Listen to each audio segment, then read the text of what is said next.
Mayor Canos, Here. Mr. Donahue, Here. Mr. Hammond.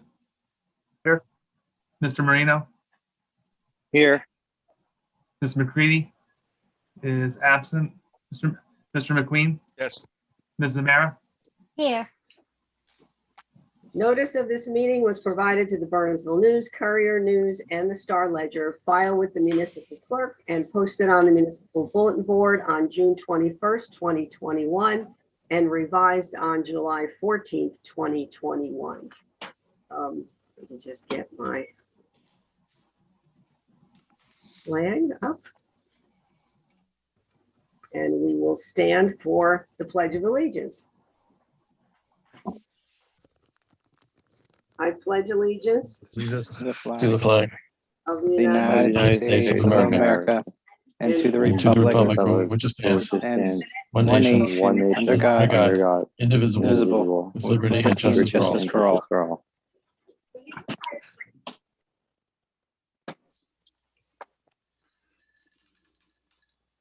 And we are back.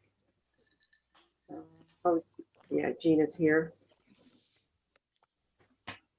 All right, well, this is a special meeting of the council, and normally we only have one meeting in July, so this is an extra meeting.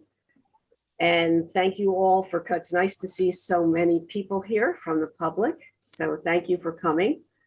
Just to give you a little background on our recreation plan, we had started this procedure, this process, with a ad hoc committee to kind of look at all our recreational facilities and open space to see, kind of get an overview of what needed to be done. That committee made a recommendation that we should be using more of our open space money for development. And so the council put a referendum on the ballot November of 2019 and asked the public to support it. But at that point, we all agreed that should this referendum pass, we wanted to have a plan in place as to how we would use that money in order to really be transparent with the public and also to get as much public input into what people wanted from our recreation facilities.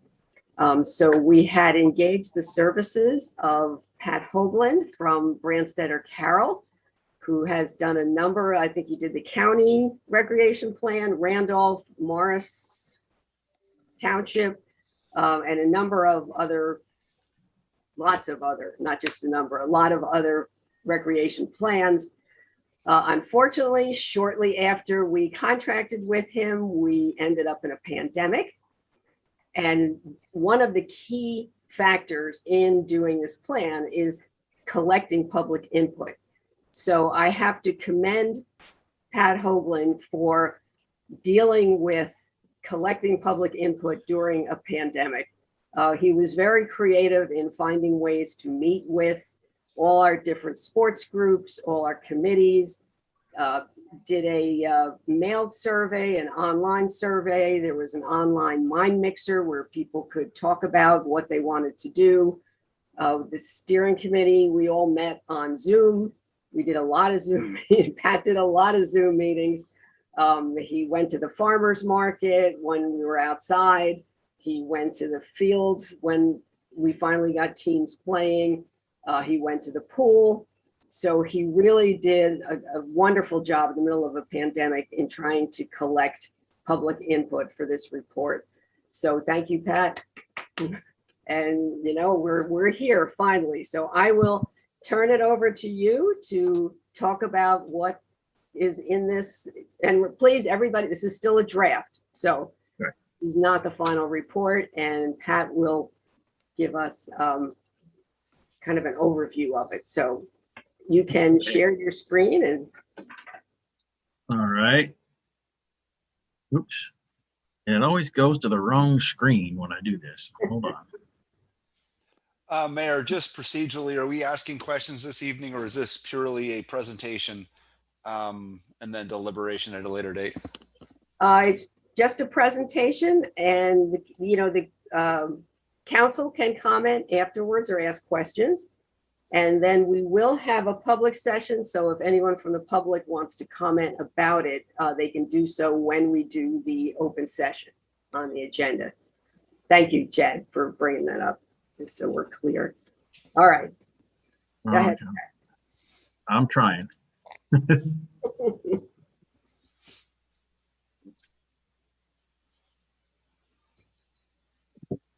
Can you see that screen?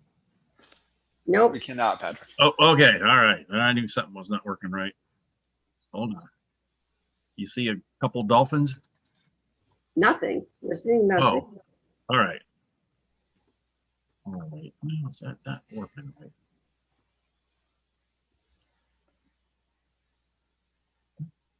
Hold on. Done this 100 times. You've done it for us before. There. Yeah, I know it. There you go. There you go. All right. Now if I can.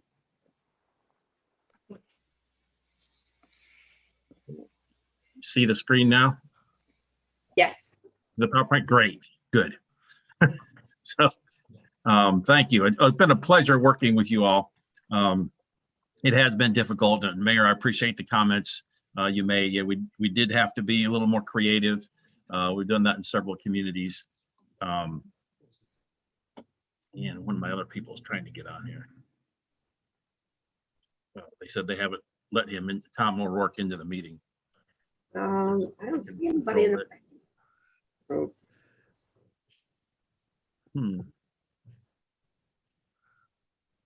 Oh, well, I'll continue on.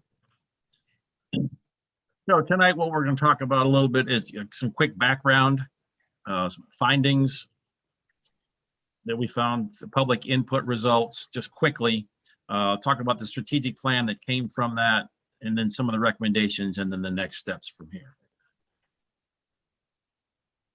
So starting, it was a 4-phased plan that we presented with an internal and external assessment in the beginning, the evaluate phase, where we looked at all your facilities, your programs, budgets, and those kind of things. And then the engage phase, where we did surveys. Patrick? Yes. I think so. You're not on the. So you have a thumbnail version open, and we're not tracking your slides. All right. So you're not seeing the right screen. All right. Take on it. Let me shop. Yeah, you need to go to the slideshow. There we go. Now we go. I think I get it now. You see the slide? What do you see now? There you go. There you go. Is that it? All right. Good Yep. deal. All right. All right. Thank you. Yeah. Sometimes they just don't want to. No, it went ahead of me though. All right. There we are. So you see the graphic with the 4 phases? We do. Yeah. Yeah. Okay. Good. Thank you. Yeah. So that was the evaluate phase. The engage phase, where we did a public input to find out what the citizens want, and so that you have that information as well. And I'll talk about some of the results from that. From that, we worked with the steering committee to develop a vision for the future. So we have a goals, objectives, vision, mission, those types of things. So I'll show you those. And then finally, the plan phase, where we get into the actual recommendations. So just a few of the summaries we found: that the population is pretty stable. Your average household size is about 2.92. Median age is 42.1, which is higher than the US and New Jersey. You get a little older population. And your 65 plus population is increasing, which it is everywhere. And under 18 is decreasing as well. They're still all important groups. Community is becoming more diverse, as many are. And some of the things we found from the site assessments, one is you got ADA or accessibility issues for people with disabilities at a lot of your sites, such as the access to restrooms and playgrounds and sports fields. Technically, if your coach is in a wheelchair, he should be able to get to the field and be able to coach. So that's something you need to look at. The wet areas at the Polo Grounds fields were a concern. It makes it harder to manage those fields. The flooding at Nervine Park, the future of the 189 Minebrook and Four Spring House Road, those 2 properties, and what are you going to do with those? The possibilities that the 271 Minebrook site, have already started to do some programming out there with the cyclocross. and building on that and doing some other things with that property. Your trail, some of the trails need upgraded, better signage, and so that they're safer for people. Some were better maintained than others. But there are some opportunities for some trails at the Crest site. I realize there's some wetlands there, but there's still some possibilities. The kids are finding a way to use it, but the idea is to make it safer. There is some potential to be more connected throughout the community. The fields need upgraded. And then Memorial Pool is nearly 60 years old, and that needs some upgrading as well. That's something that any pool of that age, and we've been doing plans for a lot of pools in New Jersey that are about that same age. Princeton, a couple in Morris Township. Just last year opened one in South Plainfield. We're doing a few others as well. So the public input, there was 2 different surveys. One was a statistically valid survey that was mailed out to a little over 1,500 households. We got 310 returned. We wanted to get at least 300 for the sample size of your community. We also had a web and handout survey that anybody could fill out. We wanted as many people as possible to fill those out. So we had 512 of those that were completed. 91% of those people visited your parks within the past year, and most of those were residents of the borough. The top things they said they wanted were walking trails, hiking trails, restrooms, and bike trails. And we see this everywhere we go. And walking trails, the hiking trails are things that you can do your entire life. People want to do more of. And during the pandemic, a lot of people are out walking and biking. And then restrooms is something we also see. People want to have restrooms at their parks and have them clean and open. 81% of the people support building new trails and upgrading your existing trails. So that was good. A few more elements that just to summarize some of the public engagement. We had 2 questions on the mail survey, that statistically valid survey, that asked the question of, what is your unmet need? And then also another one that identified what's most important to you as a household. So with those 2 questions, we come up with investment priorities. So in terms of facilities, the walking trails, hiking trails, and nature parks and natural areas came to the top. And then in terms of programs, the concerts, art performances, fitness, wellness, outdoor movies, nature programs, and special events.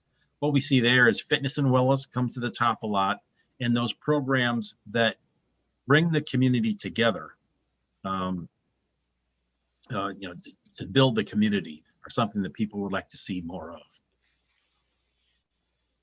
So from that, we had a couple sessions with the steering committee to talk about your mission, vision, some values, goals, and objectives. So I'll just go through some of these quickly, but the mission that we came up with was building quality and dynamic parks and programs.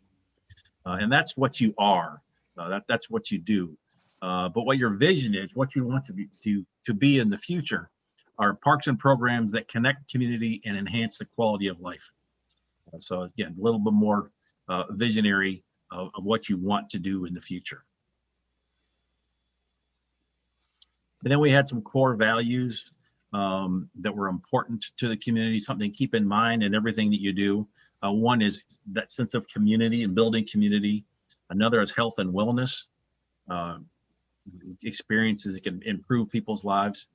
Being more welcoming, bringing people into the spaces. Opportunity to share the programs and facilities. And then commitment, invest to provide lasting access to fun and fitness.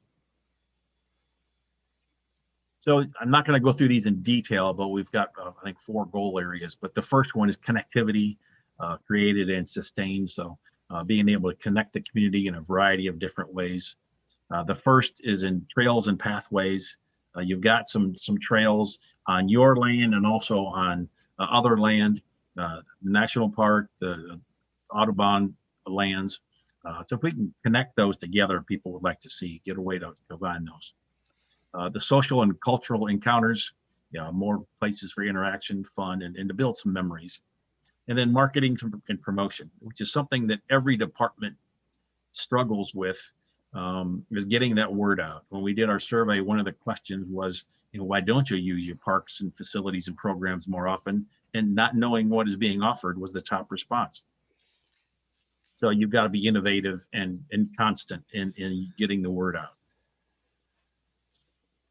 Second goal area is empowered and healthy lifestyles. So you be able to improve people's physical and mental well-being. So athletics are important to a lot of your community. A lot of people participate in those programs, even though most of the people participating are between the ages of about 8 and 14 years old.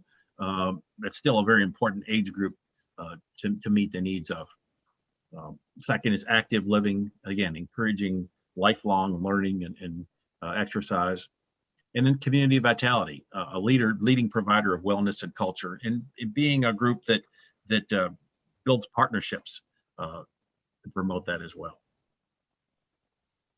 The third area is excellent spaces that are accessible to all. So modernizing your parks, bringing them up to speed, making them more accessible is something to be looked at. Providing some gathering spaces for people to do those kind of programs that they'd like to do, the concerts, the arts, the performances, those kind of things. And the farmers market is great now, but that's only the one day a week when it's open. And then sustainability, environmental stewardship, and fiscal responsibility are important as well.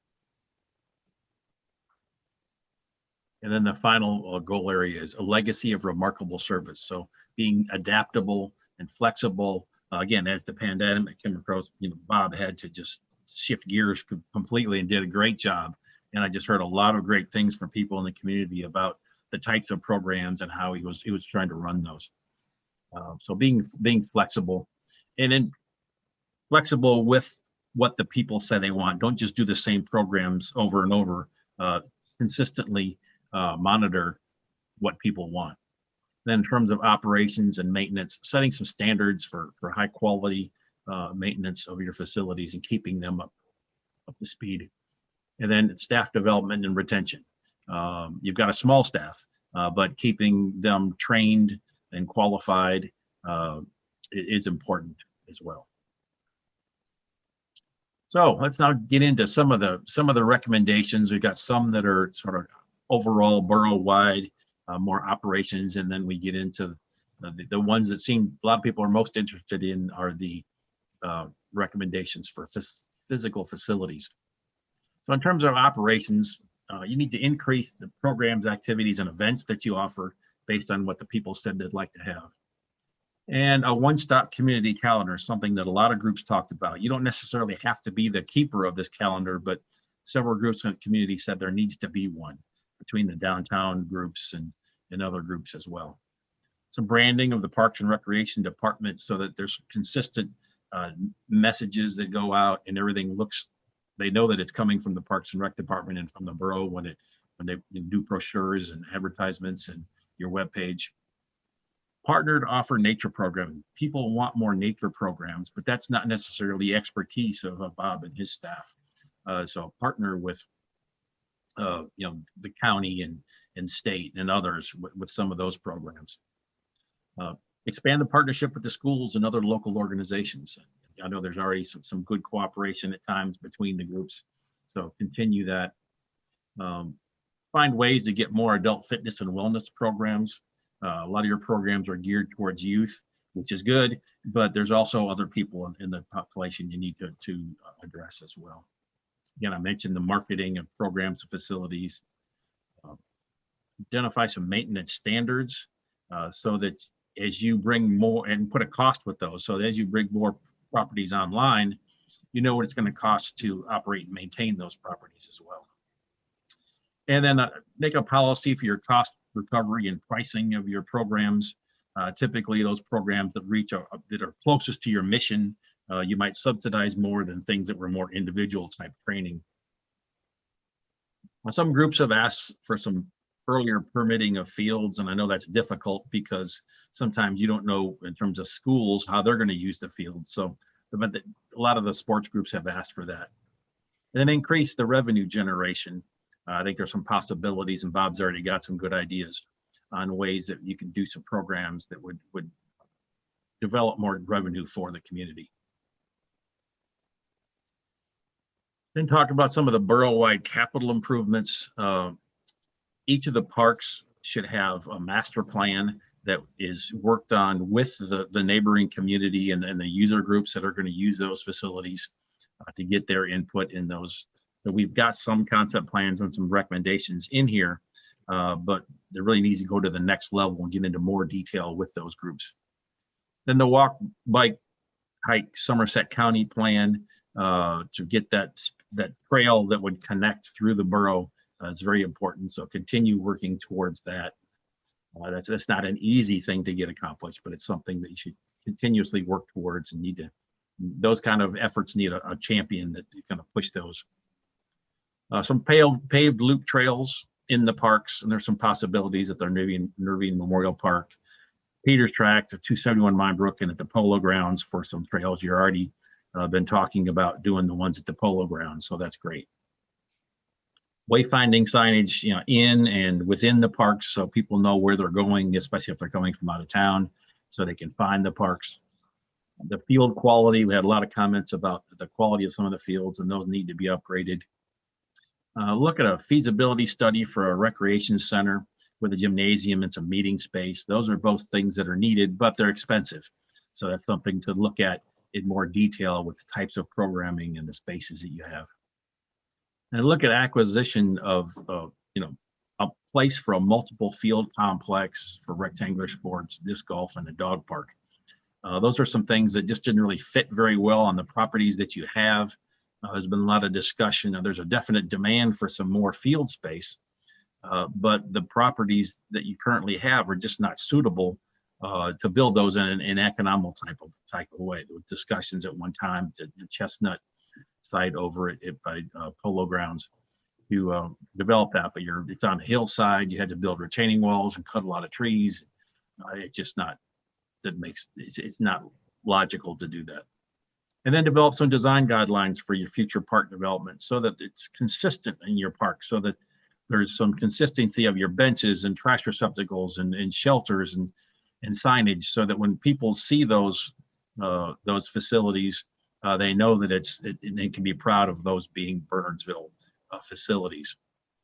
One of those positive services that you provide is a borough as your parks and recreation.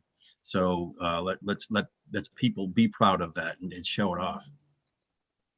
Then getting into some of the specific improvements at Claremont Field, you need better ADA access to the playground and the field. The spectator areas need to be paved to get better access to them. And the fencing is not in great shape. The infield needs some work. The parking lot's pretty rough. Need a drinking fountain. And that the old recreation building, which really isn't used much anymore other than for some storage, would be a good place for a restroom to serve that, and a little bit more parking. Rose Bowl, Nervine Memorial Park, discussion of, because of the flooding, removing the pond and creating more natural stream setting in that area. Provide an ADA accessible walkway around the stream with a bridge over where the dam is now. And then provide a bridge over the stream for that loop trail. Upgrade the shelter and pavilion that's in there, some sitting areas, and develop a path from the Rose Bowl over to the borough parking lot and also over to Nervine Memorial Park. And then some restrooms to serve the Rose Bowl area. There's really none available in that area. And this is a concept, I'll sort of zoom in on the two different sides, but one side is the Rose Bowl area and the Nervine Memorial Park. So in the Nervine area, developing a walking trail around the perimeter of that, a larger shelter, a gazebo, and just making a nice walking trail, a nice pleasant environment.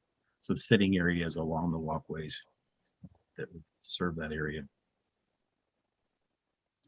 And at the Rose Bowl, developing this trail that would connect the two areas, restroom building, some paved sitting areas in behind the bleachers, and improving some of the fields in that area. That's just a couple ideas.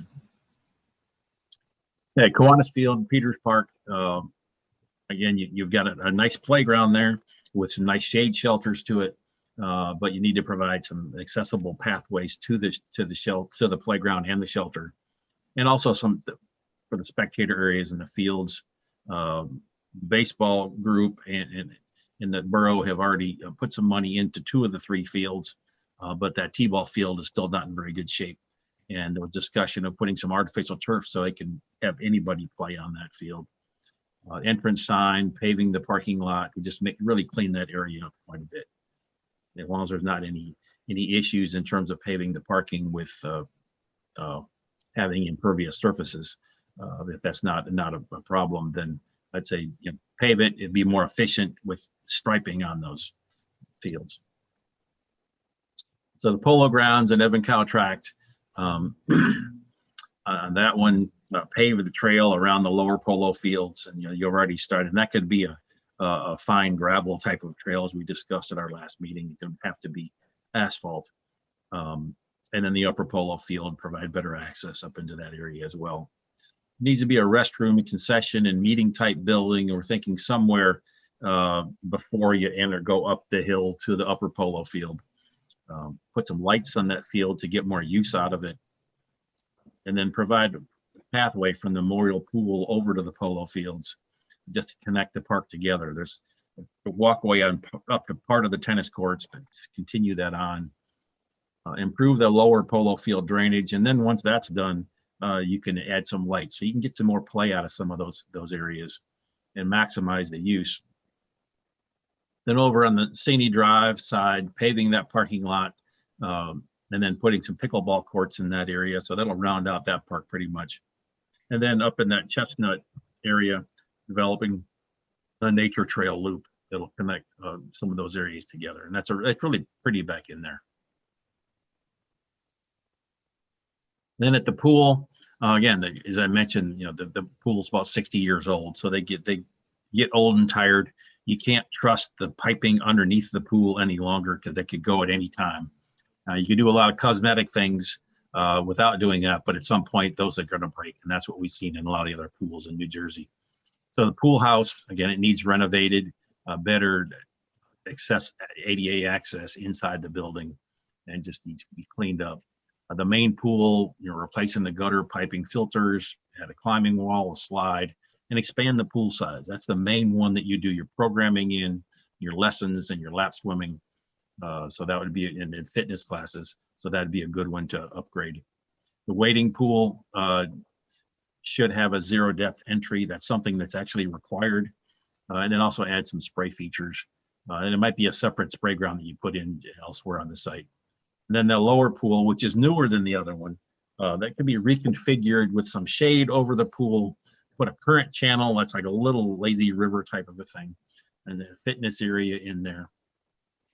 We just got some really good comments on the pool in South Plainfield, where we added a bench inside the edge of the pool and shade over that, and the adults just love it because they're out of the sun, they're in the water, they can still see their kids playing.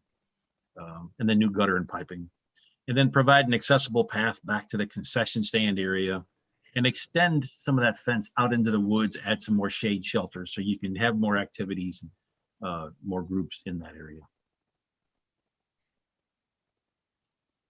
A few of the other sites, the 251 Claremont site and Peters Tract, again, that needs a master plan for the site.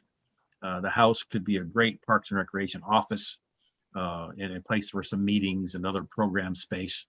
And you're not going to have basketball in there, but you can do a lot of other types of education and even possibly some fitness classes.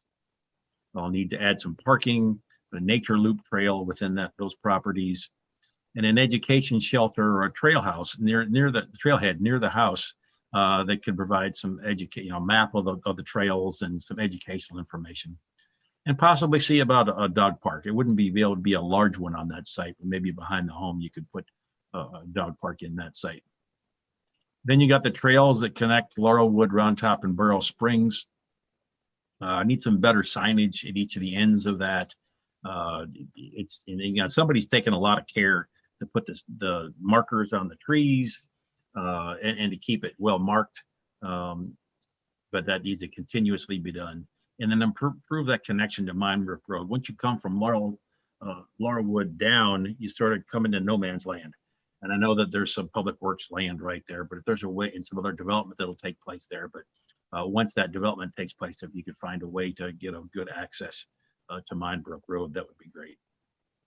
And that'll eventually tie into the walk, hike, bike plan. And then the 271 Minebrook site, that's a beautiful piece of property. You need a master plan for that site. And one of the things that would be a great place for is a community gathering space. Now, there also needs to be some kind of gathering space in the downtown area as well. So that's something that we didn't want to identify any specific properties that weren't borough owned at this point, but that's something you need to be looking for. A new entrance needs to be developed with a sign, some parking lots, especially across the creek. There's a great play area for some nature trails and some mountain bike trails. You can continue that cyclocross program, suggesting some type of a multi-use type of a band shell or amphitheater. They can also be used as a picnic shelter. Keep it flexible. Walking trail loop around the main area, some fitness stations, a natural type of a playground, some picnic shelters, the disc golf, and then this is one area you could look at as a future recreation center site if you wanted to develop one. I think that would be appropriate. We did prepare a couple concept plan for this site. You see the whole site. This is Minebrook Road over on the right-hand side, and it goes up the hill quite a bit. So that area would be hiking and mountain bike trails, and maybe even some disc golf in between there. But I'm going to zoom in on the lower area here. And this could be rearranged. This is just the idea to show what could fit on the site. I know there was some comments in one of our steering committee meetings about moving the parking and doing some other things. But you had come in, you have a parking lot, a restroom, a playground, some fitness areas, a gazebo here, and then a walking trail around this upper portion here, and then an amphitheater and the band shell like in the picture in the couple previous slides. So you've got a lot of different activities. I'm sorry. Sure. Can you just orient us again to where 202 is on that map?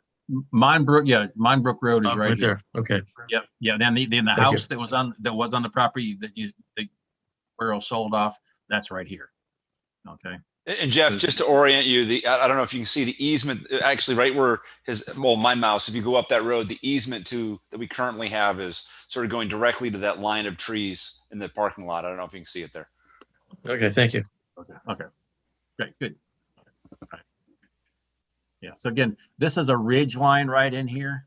So it's not flat. We actually looked at, you could get, if you desired, you could put one small soccer field on here. That's all it would fit. And you'd have to do a lot of grading to get that done. So this seemed to be a better, more appropriate use things that the community really asked for. Then at the Marine Crest site,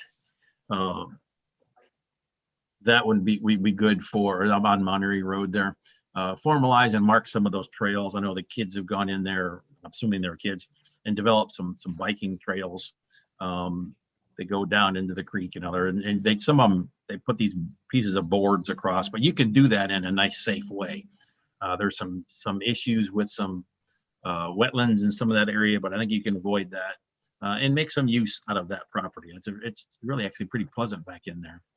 Then the White Neck property is another one. Again, it's not really appropriate for development of a whole lot of other things, but maybe a little parking signage and trails and connect that over to the Meeker site that you have. So those are some of the key physical site recommendations. Now, the next steps are for you all to ask your questions, to review of the plan. We'll incorporate any edits into the plan, finalize it, and then eventually adoption of the plan. Then any other presentations you want to have done at that point, if you want to do a public presentation or how you want to do that. All right, I'm going to stop the share. I know I went through quite a bit pretty fast there. So anyone on the council, comments, questions? I mean, I guess my initial comment was, obviously the paper plan, which is I think close to 100 pages long, is quite extensive. Patrick, you went through a bunch of properties, and each property had a a list of items. So in your recommendation, if we were going to sort of number one, prioritize, but number two, there needs to be a window around the timing of this. How would you approach both the prioritization of projects as well as what kind of a time window would you put around things from start to finish? It's a good question.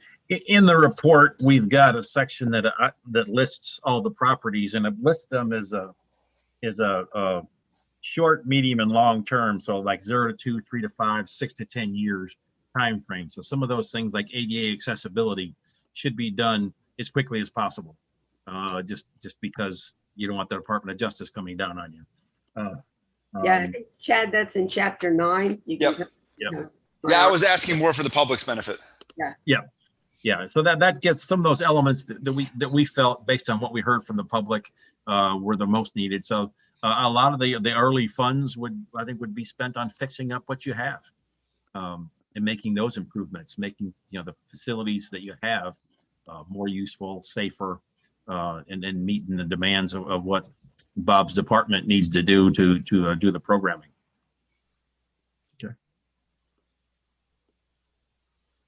Yeah. So, what is the formula? You mentioned a formula in terms of personnel per acre of parkland and all. Is there a formula for that? What we did in here was did a series of benchmarking to other communities through the National Recreation and Park Association Park Metrics Program.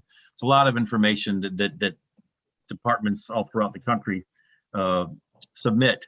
And we use that information to come up with just to benchmark your community against others of similar size. And we break it down by, population per park and those kind of things. So where the exact details, some of that I know, for example, you've got more parkland per person than a lot of other places, but then again, your parks are smaller than a lot of other communities. I have some definitional questions, if I could, just to understand things better. And I looked at all 400 pages of that report. That was really weighty. You talked about that 41% of the residents live within walking distance of a park, but unless I missed it, I'm just curious, what is the definition of walking distance? And you said 61% were within a short drive of a larger park. To me, the entire town's a short drive from anywhere. What are the definitions for those? Good point. And we didn't include the maps. Again, tried to keep the presentation fairly short, but we got a map in there that shows a 10-minute walk or a 5-minute drive to your parks. And the 10-minute walk is a national campaign of the Urban Land Institute, the Trust for Public Land, and the National Recreation and Park Association that a lot of mayors throughout the country has signed on to try to get as many parks as possible within a 10-minute walk to the homes. That's easier said than done in some communities. But if it's, by making more accessibility, and that was accessible to the entrance to the park. Some people might be right next to the park, but if they can't, like that 271 Minebrook, once you develop that, there's people on the backside that it's going to take them a good while to get around and get down to it. So, yeah. Yeah, and I think Pat, we have a kind of a unique landscape.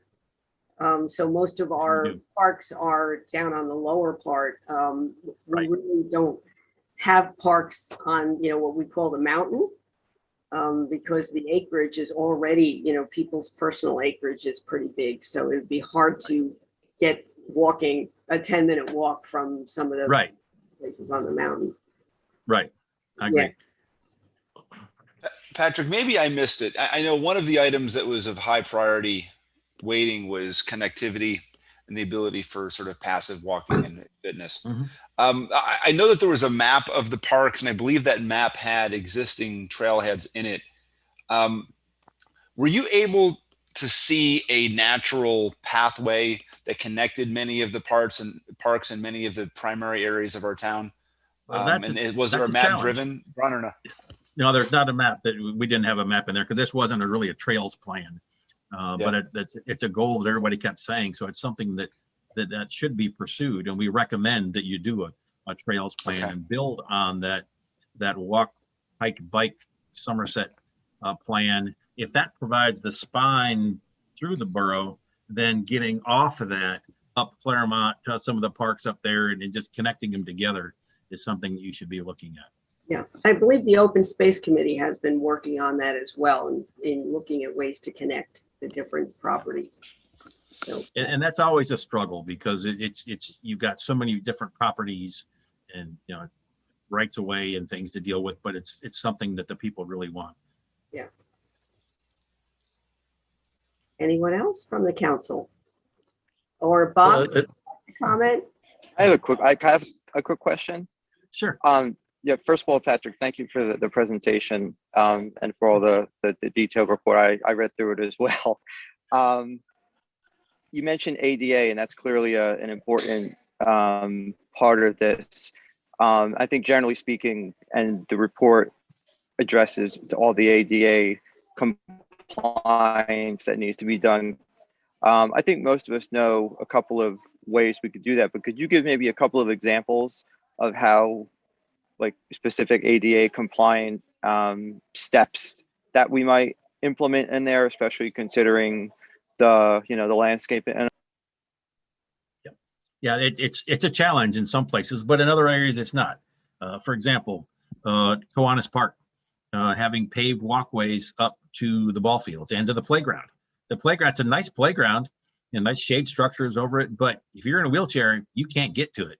One, you can't get across the gravel parking lot because it's not real, it's a large gravel, and then you can't get up there. So that's something that you need to do. Picnic shelters. I know a lot of little shelters that you have a step up into them. They need to be built, you know, maybe a little bit of a ramp up to them. Spectator areas for the ball fields. You know, if your kid's playing ball and the parents want to come, one of them's in a wheelchair, it's not very easy to get to those areas. And you need to have places for the wheelchair and a partner to sit by the fields. And it could be a coach. You can't limit who's coaching a team. And that's gone to the, you know, some courts. So those are some of them. But in general, just getting access to a lot of your facilities and making them more easily accessible. Yeah. And right now, there's really no good place to have much in the way of programs and meetings, some meeting space. So like that Minebrook, the 251 Claremont could be a good site to do some of those kind of things. I imagine it's tough for a lot of people to park and get into the Borough Hall with all the hillside you've got there. We have an elevator. Yep. I was happy to see actually the emphasis on accessibility, but also on programs and on indoor, the rec center that you proposed. Yep. Oh, good. The walking trails and the emphasis on fitness and wellness. Those were all positives, and I commend you for the work you did. Echo what the mayor said in terms of doing this in the midst of a pandemic.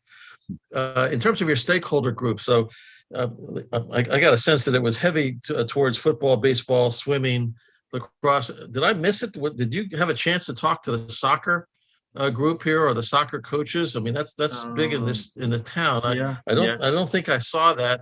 And the other group, which actually might benefit from our Claremont 251 Claremont site, is did you have a chance to talk to our scouting groups, both the boys and the girls? No, we did not talk to the scouting groups. I thought we talked to soccer. Pretty sure we did. Yeah, I think you did. Yeah. And you know, the downtown group and the historic groups. So we tried to get those that we could get. There were some people that were invited but didn't attend some of those meetings, and we were flexible on those as well. But the soccer, the scouting groups, we did not. And they're a good partner. That's a good point. There are good partners for some of these trail projects, like the Marine Crest site. I think some scouts could get in there and do a great job. Some Eagle Scout projects to make that more accessible. Yeah, we actually had an Eagle Scout do the Laurelwood, you know, kind of redo it and clean it up. Yeah. Just recently, since I think after you were on it, we did have some work done on it. That was a very nice trail. Yeah, it was a great Eagle project. If I could just, Patrick, I just want to follow up on actually Councilman McQueen's prior question. So in terms of a strategy of how you implement all these recommendations, of which there's quite a few, and you kind of look at them, you want to do them all at once, you obviously can't. Is it more cost effective to say, well, we're going to just tackle one park and we're going to do all the things that need to be done in that one park? Or is it more cost effective to say, we're going to tackle a theme, we're going to do all the parking lots, or we're going to do all the water fountains or all the restrooms, or you don't approach it either way. Well, you could do it either or both ways. You've got some projects you can lump together, and if you're bidding those out, you can get better pricing. If you're rather than just doing one parking lot, if you do three, so that's one area to look at. I think the ADA access, replacing some of the the playground equipment that may be older, or some things that can be done, and provide access into some of the sites where you can't get in there now. Maybe some like the Peters tract, for example. You've got a driveway that goes up there, getting a trail back into there wouldn't take a whole lot of work, but it would open that up for some hiking in there, some low impact types of things, and we can design that trail so it doesn't impact the neighbors. And Jeff, I was going to ask a similar question. I'm sort of brainstorming here, I guess, Sure. openly. I'm looking at the grid that is, I think, instructive in regards to short, medium, and long-term planning. And I agree with what was said, that there are some short-term things that can be done to improve the parks as a whole. But then there are really, I think, there are two primary projects. There's the Polo Grounds project and the 251 project that I think require more long-term planning. Would you prioritize either one of those at this point, Patrick? Or are they equally important that just have to be done at different times? So it's a 251, and what was the other one? Polo Grounds? The Polo Grounds. I mean, those both seem to require more of the structures and, field changes and or permanent changes to those locations. Improvements. The pool. The big money ones. Yeah. That's a big money one. I think what you need to do on the pool is have a detailed master plan for just the pool, and design that. I think there'll be a lot of community input as part of that process as well, because the people that are members there are passionate about the pool, and the programming that you can offer there as well. So that's one that we feel that, put the planning money into it, plan for it, figure out what you want to do, and then you get a better idea of what it's going to cost to develop and implement it. The 251, again, I think that can be done relatively inexpensively. I'm not sure exactly. I didn't get inside the house. I walked all around. There's a lot of windows to look in. It looked like it wouldn't take too much to make an office. Sorry, Pat. Chad was talking about 271 with the Yes. 271. Oh yeah, the amphitheater cyclocross. Yeah. That's going to be a little more costly, but it opens up a whole nother, whereas the Polo Grounds is more geared towards sports and activities, which is important. This other one is what the 271 Minebrook, that's what people are asking for the most, the things that we put on that plan. I mean, I could almost see the farmer. I mean, Ed's probably going to jump off the page. I could see the farmer's market moving up there. There's a lot of potential opportunities for community space there. Yeah. And it's a beautiful site. I could see that Bob could do a lot more programming if he had that space available. If you open it up, get an entrance, get parking lots in there, and then start developing some of that. Again, you've got the money that you can spend on improvements is about $400,000 a year. So you can either just spend that much per year or try to bond against some of it. So there's ways to do some larger projects if you want. I think you need to do a two-pronged thing. One is take care of some of those safety and accessibility types of issues, and then also be looking at some of those bigger projects to see how you can do them. Try to do a little bit of both. So I keep looking at Bob. I'm trying to figure out if he's excited or if he's about ready to puke.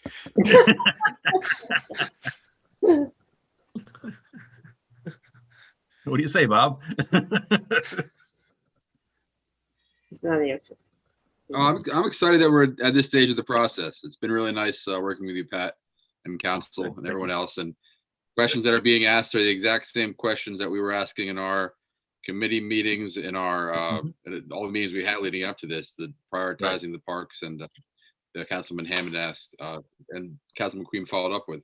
I think that we have some amazing properties. It's time to open them up, and we see what the communities want. So I think the fastest way to open up one of those two and get those hiking and walking trails and those other community staples in would be amazing. So I think those are great questions. Yeah, like the walking trail that you're talking about doing at the Polo Grounds serves several things. One, it provides a walking trail that people want, a nice loop trail in that park, and it provides better access to the facility. So it's already sort of serves both needs. So that I would say at least that trail is a very important project. And if I can put in a little plug here, this Sunday from 4 to 6, we are having a concert at 271 Minebrook. Free concert, just to get people onto the property and seeing, and seeing how it works to do a concert. So everyone's invited. Yeah, good. So Pat, it looks like we need plans for the plans, right? So if I'm Yes. thinking about this and I think about all the money we spent on the master plan, Right. and now it looks like we need to spend now additional money on plans per park and for the pool and all of that stuff. Mhm. Not something I was really expecting, to be honest. So, Oh. I mean, how long do you think that each of these individual plans are going to take? I mean, because like Bob and Leah can't go through and, spearhead all of these things, right? Like you said, somebody really needs to kind Right. of foster them. So how does that usually happen after a Okay. master plan is developed? What that- usually are the next steps from a borough or community perspective? Good question. Think of it, this plan is more of a policy document than a design document. So we tried to find out what the people want the most, where we think it's the most appropriate to develop those things and where they can do those kind of programs. And then it's sort of beyond the scope of this to get into the specifics. And actually, it wasn't even in our scope to do the concept plans we did, but we wanted to see what would fit on those properties. So, and we did our community engagement on a borough-wide basis. So when you go to do some of these individual parks, you really need to talk to the neighbors around those parks and those user groups that are going to be using them. And that was, we didn't know what all that was until the very end. So we really couldn't do that as part of this process. So, most master plans shouldn't take more than about 3 months to do. Some are going to, the engagement part is what is going to take the most time, is getting some of those communities involved. But when you go to per spend, park, per pool, 3 months Yeah. or so. Okay. right. I mean, we've And- already had our, like, for example, we've already had our aquatic engineer. He's looked at the pool. He's familiar with it, but he hasn't dug into the next detail. We haven't done other than general.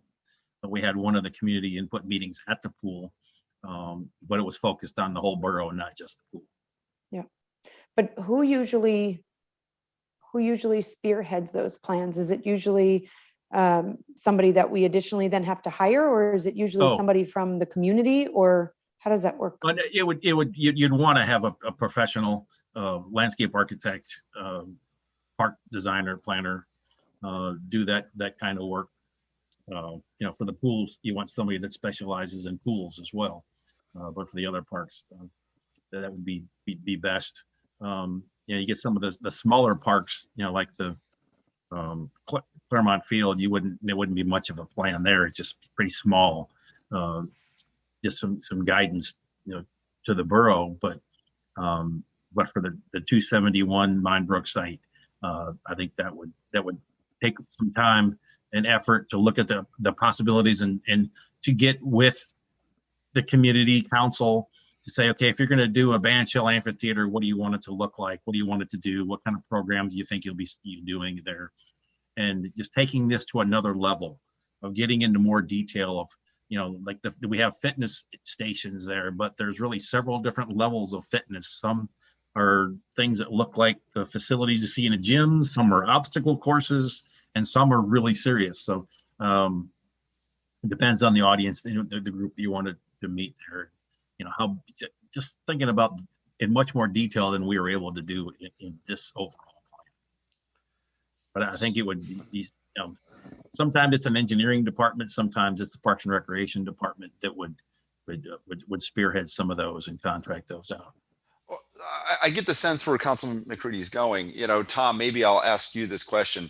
I mean, look, we have the whole downtown revitalization project. I mean, there's a lot of enthusiasm and I think willingness, I'll speak for myself, to move many of these items forward. From a planning and execution perspective, Tom, Yeah. where do we start? Do we have the people to start? I mean, I know Bob can't do everything. Right. Where do we go from here? So just looking at the priorities that were identified in the plan, I'm struck with a couple thoughts. I would encourage council and our various committees to think about what is the number one additional plan that you have to do. I would just offer this opinion that if you do something, let's say we develop a path connectivity pedestrian master plan for the town. There are firms that have specialized in doing these, particularly going through wooded lands, going through wetland areas. But the beauty of something like that is you can budget a little bit every year and just knock off different pieces of that type of plan. The other beauty of having a plan in place is it really puts you in a competitive position to get grants. A lot, especially during downturns in the economy, when the federal and state government want shovel-ready projects ready to go, you get more points for having those plans in place. So I would say we should definitely weigh when we go into the next budget cycle, or maybe even using existing open space funds. Find those one or two plans that you want to develop that'll put us in a position to do some stuff in-house slowly, or get grants. And the other thing I would say too is, not everything has to be done all at once to start recognizing its value. So for example, if we think about Minebrook, if we were to do a gravel parking lot, for example, as a temporary measure, well, that's an improvement over the grass. And we can certainly maybe use I know this might sound hokey, but you can use a trailer bed for a stage. I mean, these things can evolve very slowly, and it's the experience that really matters. And you can build on it. But that's the beauty of a plan. It gives you a North Star. Thank you, Tom. Yeah, thank you. Well, I have to imagine, look, I mean, this dam project is imminent, right? So even though it's probably lower priority, it goes up in the priority list because the entire space is going to be redone. Correct. Yeah. But we actually, I think, didn't we already budget for that path? Yes. Have that money set aside for the loop path. Yeah. And I would say this too. I'm sorry to hear you, Mayor. You said we had the money set aside for what? The loop path around Nervine. Oh, okay, yes, yeah. And council, can I just remind you that we have a current balance, total balance of about $5 million, and that gets in the open space trust fund, and that gets fed by about $400,000 a year. There's a lot you can do with that. It's just a matter of identifying your priorities. But I think the resources are in place to start executing it. Pat, going back to the dam and the loop around the Nervine Pond, I read in your document that at one point you referenced that as restoring it to a stream. Did I read that correctly? Is that your recommendation? That was what I thought was in the works, taking the dam out, and there's water flowing through there, so it's got to go Well, it's a somewhere. consideration. A decision hasn't been made yet whether to Okay. restore it or remediate or to do away with it. So Pipe it. I see. So that's not your recommendation one way or the other then. Okay. No, not really. The idea is the dam would be gone, and if one suggestion would be to develop a nice little meandering stream through there that would make a nice environment for a walking trail. So, Mayor, do we already have committees in place? And I know historically we've had groups that have helped shepherd this plan forward. in regards to moving forward after this plan is finalized? Is the intent to keep those same committees operating, move into subcommittees, or is this something you may not have even thought about at this point? It actually will fall to the Recreation Committee. Okay. That's really their responsibility. So I would assume they would decide and make a recommendation to the council as to what they feel is next. But do we need this to go to the planning board? I'm just curious. Yes, oh, I'm sorry, Jack, go ahead.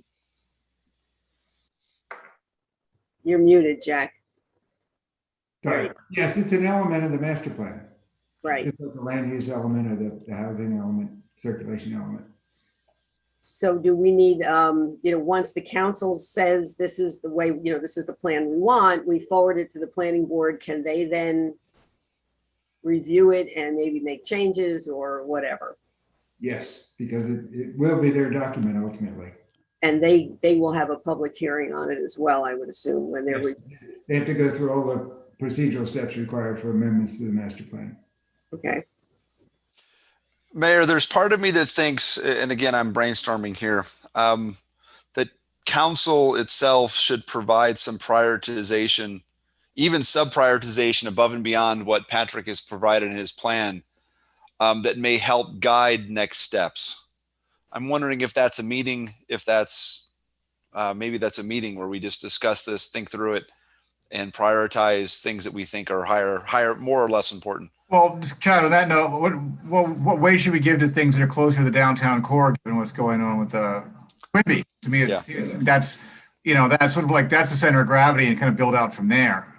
Just thinking out loud, following your thought process. But even to Patrick's statement, at this point, we don't have acquired property in the downtown corridor. So, that's part of the open space plan that we need to make sure is consistent with all of these other things that we're moving forward. I thought it was more like Moraine, the pool, Polo Grounds, Nervine, close to that downtown, that's sort of like in its orbit, that would, sort of have the visual and hopefully economic and impact we all would like. Yeah. I think before we start talking about what I think Councilman McQueen calls sub-prioritization, that's where we need to hear from the public. That's where the community input comes in, I believe. And again, if I could go, we don't need to get into the weeds on this. That's not the council's role. That's the recreation committee. I mean, that's why we have a recreation committee. They are charged with the recreation plan, the recreation programming. So if they review it and make a recommendation, we can then discuss, reject, change it. But, it's not our job to be coming up with the priorities. That's really their responsibility. Okay. Bob, you agree? Yeah, I mean, that's their role. I don't want to take that away from them. So, and I know they've been very invested in this process. Yep. Well, working with everyone here and the blessing of the finance committee and those types of things, we need to move forward. Yeah. I think that's right. Yep. Right, but we still ultimately the council has to take the advice of the recreation committee. The recreation committee is an advisory committee. We're still going to have to look at all the data and make a decision, which may or may not agree with it. No, we have the right not to agree with it, but I think they should be doing the groundwork. If I could just put a little frame around that, when we start developing the 2022 budget, the next priorities, however they're developed, should be identified ahead of that, so that council can debate that while we're debating the overall budget, and to see, what we're going to be appropriating and what's a priority. So yes, ultimately, council controls all expenditures, but within a framework of that budget. Yeah. Okay. Any other questions for Pat from the council or? This isn't necessarily for Pat, but just to follow on with that, because I'm not sure I followed the conversation 100%. So what's going to happen from here is that this policy document goes back to the recreation committee, and has to go to the planning board. So that was kind of Chad's intermediary, is saying before it goes to the planning board, he thinks some kind of Well, actually, Subprioritization. that was more for the rec committee. So the planning board will make an official judgment and will adopt it into its master plan, which frankly, Gina, is, I'm going to say, a bit of a formality. If in regards to its adoption, they have no governance over, and Jack, Yeah. you can correct me if I'm wrong, over expenditures prioritization. It's more of an adoption into the town's master plan. So at the same time, in parallel, then we could be, Yes. the rec committee is going to be doing its kind of sub-prioritization then. Yes. Okay. Got it. Yeah. Okay. Thank you. Sorry, I just wanted to Oh, good clarify. point, Nina. Thank you. All right. Well, Pat, hang around because we're going to have a public session now. So you make, No. we'll let the, I'm going to have it open the public session. Please give your name and address if you wish to speak. Keep your comments limited to 3 minutes. If you find Anthony in his little box over there, he will hold up his iPad with the timer on it. You can either raise your hand by using the little hand symbol. If that you don't know how to do that, just put your camera on and wave at us. And I see Christina Ballas has her hand up. So we will start with you. Thank you so much. Christina Ballas, 15 Old Fort Road. First, I wanted to say thank you for all the hard work. It's actually an amazing document to go through, and you could tell that there was a lot of thought put into it. So first and foremost, thank you to everybody that worked on it. Just my own 2 cents being part of the community that I wanted to share is I really appreciate the concentration on accessibility and just throwing it out there that for me, I guess I think of it, since I have small children, as in the terms of strollers sometimes, or toddler parks and that sort of thing. But really thinking about it from toddler to senior. So I think if you make things that are probably ADA compliant, they'll probably be more stroller friendly. So that would help. But a friend of mine who lives in a totally different town has a child with special needs. And so I know we said we want to be welcoming to all. So as we're considering parks, there's a really great blueprint, and I'm sure all over the place, but specifically I'm thinking of one that came up in Wayne for an all-inclusive playground. And it's really the way that her son can interact with her other small daughter. And before needing somebody in the community to come to us and say that they have that need, it would be wonderful for our community to have that offering as part of its planning. So I know that's part of the goals and the mission and the vision, so I'm sure that's on there. But I just figured I would verbalize the desire to, as we think of playgrounds, to think of it in an all-inclusive manner, and then how that plays with having grandparents, et cetera, and other elder caregivers be able to interact at the same time. So that's all. I just wanted to say thank you and put it. Those are my 2 cents.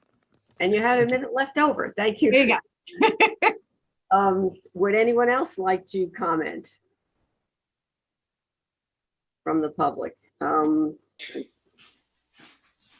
Anybody waving their hand, putting their hand up? MAP that's got their hand up. Yeah, there's MAP and Steven's iPhone. I saw MAP first. Okay, so Gotta go MAP first. okay.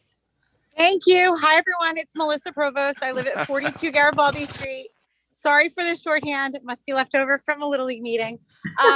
So my question for Patrick was there consideration and thought given to some sort of public space in our downtown area? I know that as a mom who has a teenager and soon to be more, that our teenagers sort of only have the King's Plaza to hang out in. Mm-hmm. And our downtown sort of is sorely lacking for a place where our older kids can go and just, hang out and be teenagers with each other without sort of getting in everyone's way. So I know that our downtown is already pretty well established, but was there any thought given to whether or not some public space could be found and sort of created in our downtown area? Good question, because when that came up in the Recreation Committee meeting as well, and it was the steering committee, we recommend in here that you look for some space in the downtown area. There could be some public gathering space, and possibly even another stage type of an area as well for performances, because it'd be nice to have something like that in the downtown area to support the businesses. We didn't want to point to land that the borough doesn't own at this point, as I said earlier. So we had to just make it more in generalities. People in the recreation committee meeting were pointing out that, certain properties that aren't being used that much or whatever, but I really couldn't put that into plan. But yes, some more public gathering space, not just for teens, whatever, but for anybody in the downtown area would be great. And some, pocket parks are mentioned as well. Just places for people to sit and talk and gather and rest. So, And if good I question. can also respond, Melissa, that is a key element in our downtown redevelopment plan, is public spaces and walkways and areas to sit and gather. So that's one of the things that we're requiring in that redevelopment. But yeah, thank you for bringing that up. Who was next? Steven's iPhone? Yeah. Hey, how you doing? Steve Reynolds, 27 Stephen Street. Pat mentioned a few times that the pool components are 60 years old. And I'm just wondering what the council's thought or everyone's thought is that preemptively kind of get an idea what we should do. Say next spring we turn on the pool and all the components underground fail. Does the council, does anybody find it appropriate that we start really looking at that as the pool being a key component of the town?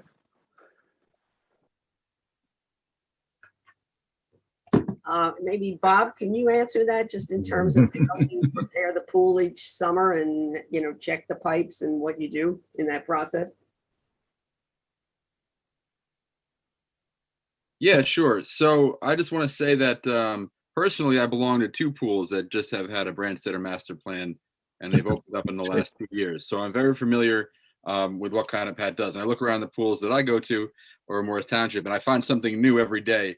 A generator that runs a pump, something new that's really cool and up in the technology. I don't quite think our pool is, might not need a master plan for itself or those type of upgrades. It needs a lot of upgrades, but I don't know whether or not it does need a master plan. That would be for council to decide. But I do see a lot of elements of the pools that he's put in that, sorry, Pat, we could kind of steal from those a little bit without going, without a full-on master plan. So I do see that they do good work in the master plans of the pools though. And as far as the pipes go, yes, we just replaced a pipe this year. We dug 3 feet down going into the snack shack. So we are addressing the underground pipes already. And that was a bit of, thank God we have good local plumbing companies. And that was a bit of a disaster as well. We had some electrical issues. There are many issues like that Mr. Reynolds pointed to at the pool that really could go at any minute. We even spoke to finance about a capital fund to address some of those things. So I guess there are the companies that do assessments of these types of pipes. So we'd have to get together with the plumbers who have historically been doing that. I think we had some good plumbers that have been here working on these pipes for 20 or 30 years. So they could kind of paint us a good picture. And if it's that and it's bringing someone else in that can do that, Pat, they have more in-depth studies where they kind of have machinery they use to look at the pipes from above, right? Right. So if it's something like that, I would have to run the cost on that. But yes, there is hesitation every year opening up that something is going to happen. So I don't know if that's the best answer to that question, but I think there are things we have to look at just to be confident in opening the facility going forward. But I think to the question that at hand, I think this is the starting point of proactiveness. Getting the master plan approved, getting the committees behind it, and creating a priority list to move. So we're not always patching. We're moving forward. I think is a priority here. Mm-hmm. Well, I think the question, as I heard it, was: is a pool a key component to the town? My thought it is, but I'd like to hear from Mr. Hoagland and from Bob. I think a pool adds to the community, makes us special, and I think the fact that we've grown our membership under Bob's leadership says a lot about it being a key component. But Pat, your thoughts? Oh yeah, definitely. Swimming's we design a lot of pools all over the country, so we're partial to that. But swimming is besides walking and jogging, one of the most participatory activities in the country. Excuse me. No, I more or less was saying it very well is a key focal point, but with that being said, with how old it is, the prioritization of getting something, I guess another plan for for just the pool specifically? Or what if there's a $1 million expense that happens at the pool when we go to open it? But I'm curious what avenues we have to be able to fix that so we don't lose a full season or 2 months of swim team or having the pool available.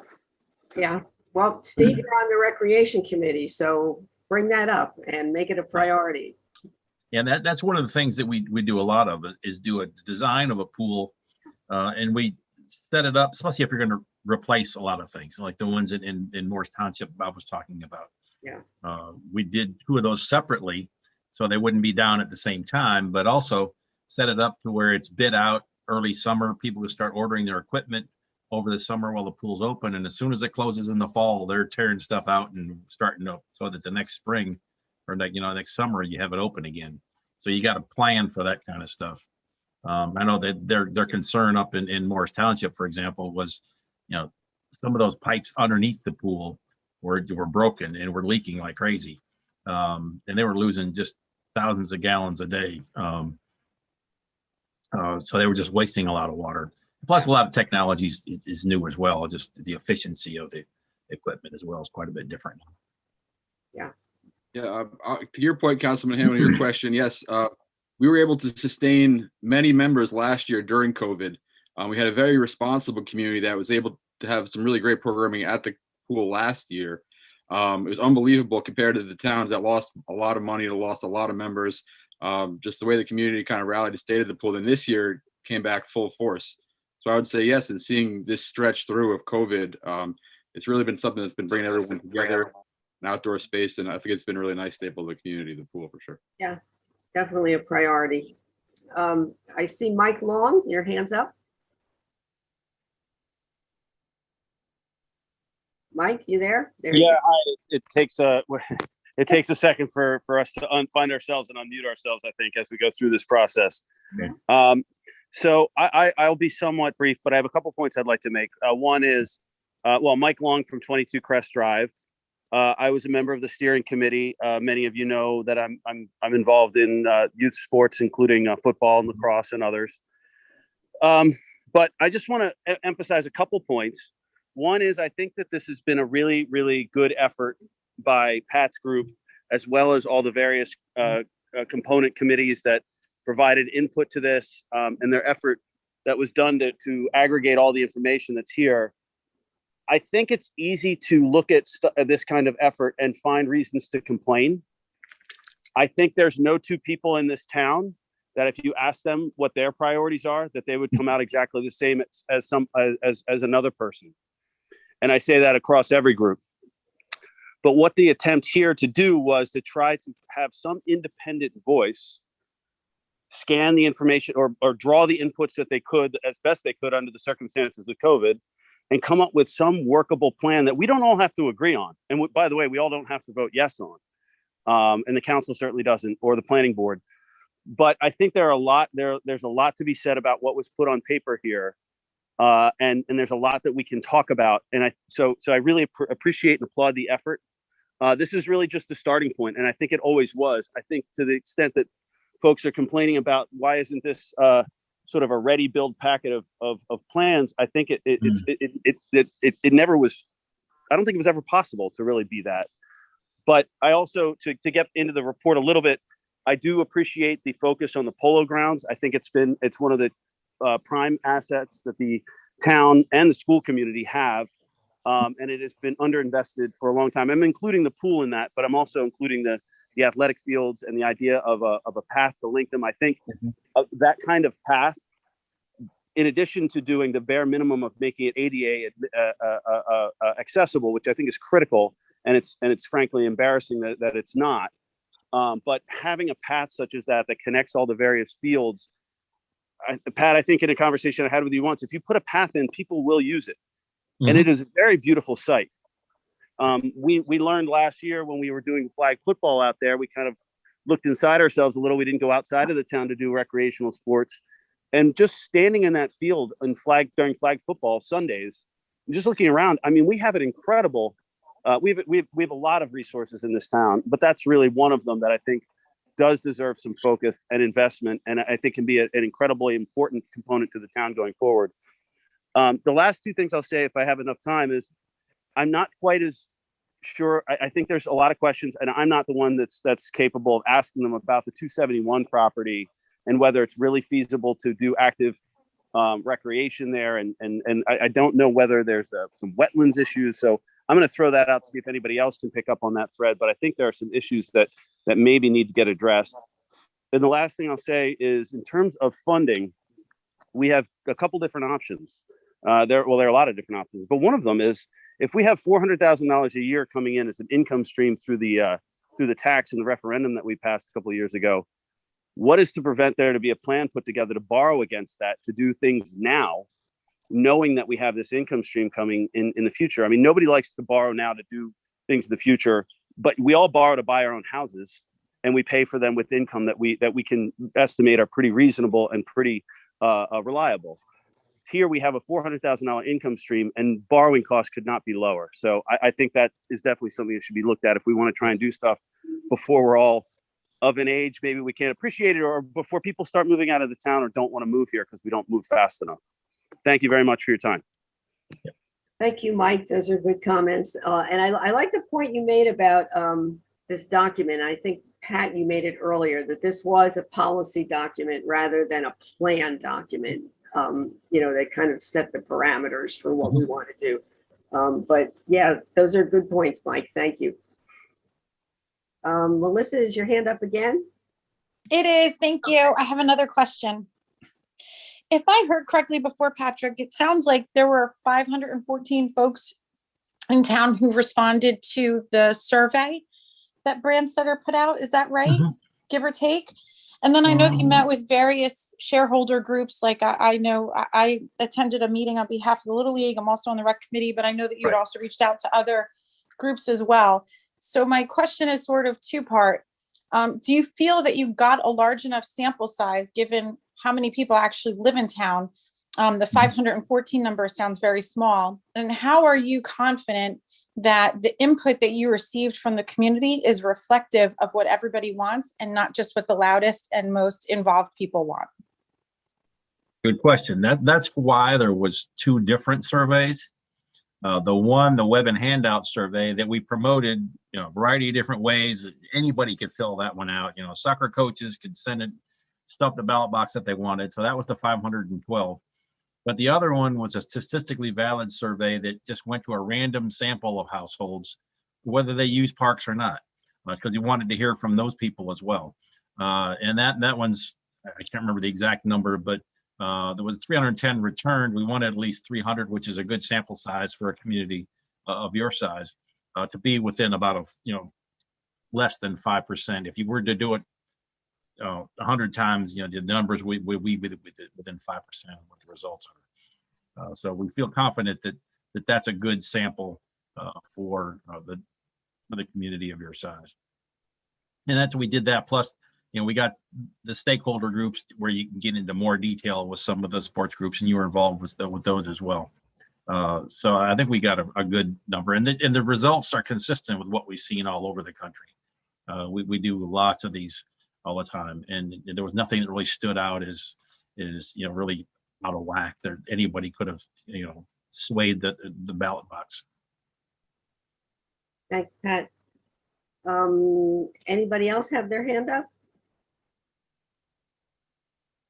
You see anyone? Can I go back to Mike Long's comment? So first of all, Mike, nobody was complaining about the plan. I think we were just asking some clarifying questions, but I think your suggestion is a good one about using the low interest rates now. And I want to have a question for our counsel, Jack Pigeon, because I remember that Tom O'Day had made this proposal when he was on the council and on the finance committee, that we could bond for a large amount of money with low rates now and use the income stream from the $450,000 of the rec dollars, a portion of that, to pay the debt service. So in essence, we get the money to do the improvements, and it doesn't cost the taxpayers anything really in terms of any increased taxes. Is that correct, Jack? We could do that?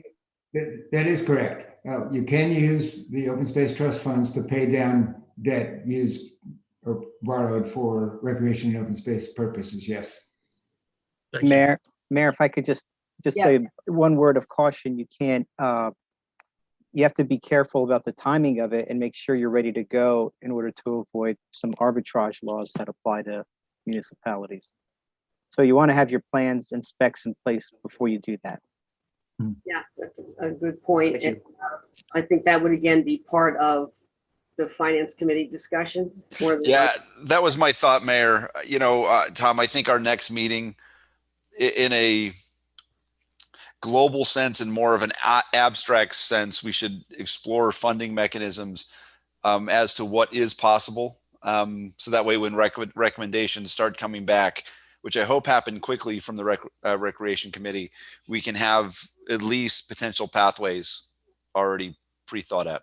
Absolutely. We'll organize something quickly. Okay. We're still in public session, so anyone else from the public wish to be heard? I see Mike's hands up. Mike, is Mike your Long. hand again? Yeah, thank you. I just wanted to clarify. Tom, I appreciate your comment. I wasn't so much speaking about the council, certainly. I think around town, people are having conversations about this now. I know I've had some with many other interested people. Some people are, I think it's easy to let cynicism get the better of us sometimes when we're trying to do big things and we get wrapped up in the things that we want to complain about as opposed to the things that we can do if we try hard to work together and compromise and discuss. So it was really more of speaking to maybe a different group of people than necessarily is on this call. Yeah, thank you. Anyone else? I'm not seeing any other hands. Oh, Heather. Heather. Heather, I We have it. Hey guys, Heather Ike, 60 Stone Fence Road. Hi Pat, how are you? Good, So I'm how a about you, little Heather? surprised after our last meeting that we had with Rec Committee. We had discussed the 271 property, I think extensively, just about fields, maybe putting a field there or a community gathering space. And it had been brought up that parking would be an issue there, that safe walkability would be an issue there. So I'm a little surprised to see it now listed on the report as a prime spot for community gathering space. So can you tell me, how you came about that and what's changed since then? Right, yeah. I think one of those meetings, we had two plans. One that showed a concept that had a soccer field on it just to see what would fit. And the steering committee felt strongly that taking up that whole upper space with just one undersized field, not even a full-size field, wasn't a good use of that space. I know that you're dying for another lacrosse field somewhere. A rectangular field, yeah, that'd be great. Yeah, yeah. But that seemed like there's needs for both, but there's a larger need for some of these community gathering spaces, the other facilities that you don't have any of in town. Again, we looked at your other properties and, based on that previous study that had been done on the shortage of fields, it came to the same conclusions that the land that you have ownership of just isn't appropriate. There was, I know somebody brought up the plans from the Peters tract. I guess at one time they had looked at some fields in there, but with wetlands and all the trees you'd have to cut, it just wasn't really feasible financially to do that. The Chestnut Site's another one up, by the Polo Fields. You'd have So to you cut think down that so there many would be trees and. Feasibility for parking enough for community to go in there and park? Yeah. I think the plan that we had there had about 60 spaces in it. You might need some more than that, depending on the programming. That's why you do a little more detailed plan on it. Figure out what you're going to do in the site, and then how many people you think you'll do there. If that becomes your main stage or amphitheater, you might need more parking because there's no parking on Minebrook Road. So there's no overflow there. An ignorant question, because a couple times now you've mentioned available properties and potential community need in the same sentence. Is there an official list of things that you think our town would benefit from that they responded to? And what also would be helpful is if there's ideal property sizes or guidance that you would have on what that would look like. I know often if we talk, with our open space money about acquiring property, and then we often go to, well, what are we going to use it for? If we could have some examples of answers, that would be useful. Okay, good question. We mentioned in the plan that a space where you could have multiple sports fields, rectangular fields that you could rotate. So, maybe at least 2, possibly even 3 rectangular fields. And it's going to depend on the nature of that property, how big it's going to need to be. A lot of the land that might be flat enough, because you got a lot of hills. A lot of the land might be flat enough. You got floodplain issues, wetland issues.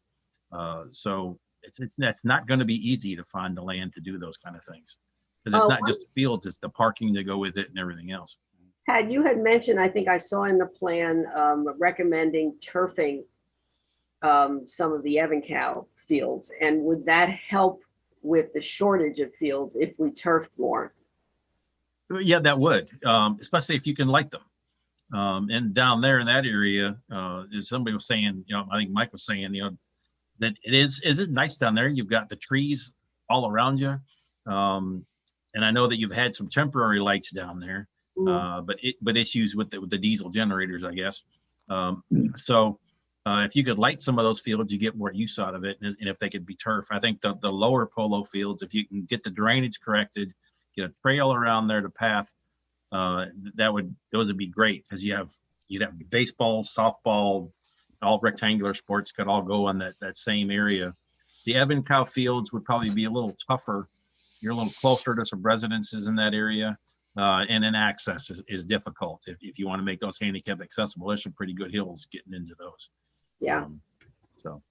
But the more turf you can do, the more multi-purpose the area can be. But the turf is expensive.